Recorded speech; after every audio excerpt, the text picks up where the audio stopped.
সেই শেখ হাসিনাকে 10 বার ফাঁসিতে ঝোলালেও তার অপরাধ আসলে কমবে না।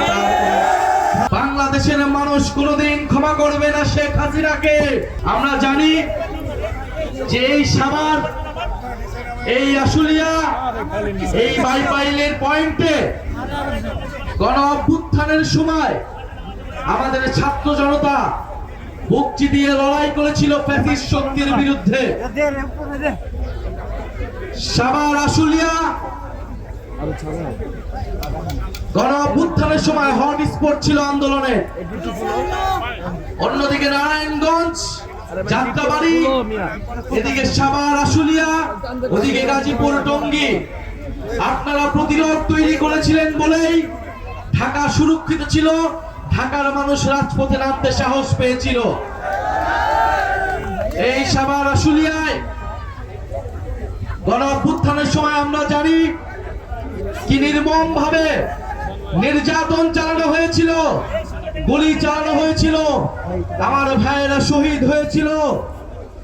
এখানে বক্তব্য রেখেছেন শহীদ সজলের মা, যাকে পুড়িয়ে মারা হয়েছিল নির্মম ভাবে ফ্যাসিস্ট স্বৈরাচারী সরকারের দোসরেরা সারা বাংলাদেশে ঠিক এইভাবে আমাদের ভাইদের উপরে নিপীড়ন চালিয়েছিল।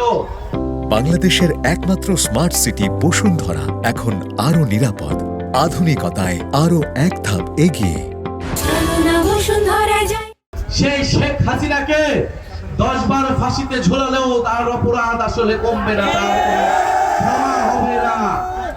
বাংলাদেশের মানুষ কোনোদিন ক্ষমা করবে না শেখ হাসিনাকে, কোনোদিন ক্ষমা করবে না আওয়ামী লীগকে, কোনোদিন ক্ষমা করবে না কোন ধরনের রিফাইন্ড আওয়ামী লীগকে।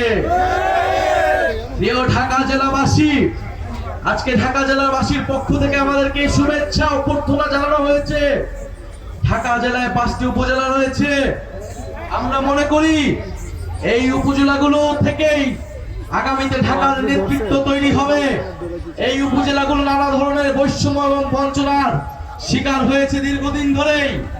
আমরা সাভার উপজেলার কথা জানি, ধামরাই, দোহার, নবাবগঞ্জ, কেরানীগঞ্জের কথা জানি। আমরা মনে করি এই 5টি উপজেলা অনেক সম্ভাবনা রয়েছে, শিল্পাঞ্চল গড়ে তোলা সম্ভব, শ্রমিক অঞ্চল রয়েছে এই সাভারেও। কিন্তু শ্রমিকরা নানা কারণে এই আন্দোলন গড়ে তোলে, কারণ শ্রমিকদের ন্যায্য মজুরি দেওয়া হয় না। এই শ্রমিকরাই গণ অভ্যুত্থানে আমাদেরকে শক্তি জুগিয়েছিল, রাজপথে বুলেটের সামনে দাঁড়িয়েছিল। আমরা সেই শ্রমিকের ন্যায্য মজুরির জন্য লড়াই করতে চাই। আমরা সাভার আশুলিয়া সহ পুরো ঢাকা জেলাকে চাঁদা মুক্ত জেলা হিসেবে গড়ে তুলতে চাই, সন্ত্রাস মুক্ত জেলা হিসেবে গড়ে তুলতে চাই, দুর্নীতি মুক্ত জেলা হিসেবে গড়ে তুলতে চাই। প্রিয় ঢাকা জেলাবাসী, প্রিয় সাভার আশুলিয়াবাসী, আমরা 30 দিন জুলাই পদযাত্রা করেছি বাংলাদেশের পথে প্রান্তরে। আমাদের বিরুদ্ধে নানা ষড়যন্ত্র হয়েছে, নানা প্রোপাগান্ডা হয়েছে। আমাদের এই পদযাত্রায় যেই জনস্রোত নেমে এসেছিল, সেই জনস্রোতে ঈর্ষান্বিত হয়ে আমাদের বিরুদ্ধে অপপ্রচার চালানো হয়েছে।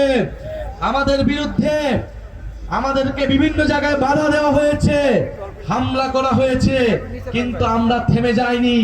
এই পদযাত্রাকে থামানো যায়নি, এই জনস্রোতকে থামানো যায়নি। ইনশাআল্লাহ আগামীর বাংলাদেশে, আগামীর ঢাকাতে এনসিপি থেকে আসা এই জনস্রোতকে থামানো যাবে না।